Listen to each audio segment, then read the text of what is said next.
Žinot, ką aš pagalvojau? Darom originaliau. Madara, can you give me a key?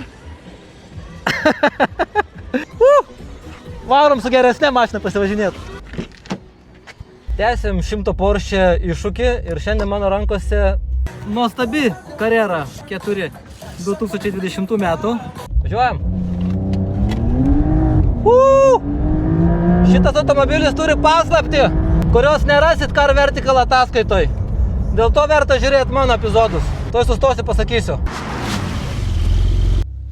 Čia, kur nedaug žmonių, galiu pasakyti, kad šis automobilis realiai tai yra čipuotas.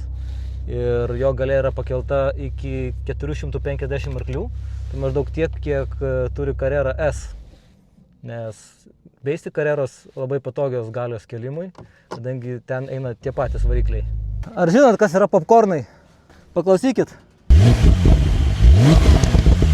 Iš tikrųjų, tai labai universalus automobilis, kadangi yra varomas 4 ratais.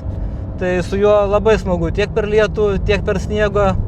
Įdomus faktas, kaip atskirti 4 varomą Carrerą nuo 2 varomais Carreros. Tai pas 4 varomas Carreras 992 šitos grotelės turi chromuotą viršų. Viena šio automobilio paslaptis yra ta, kad jo vairuotoja yra Porsche Latvija klubo prezidentė Madara.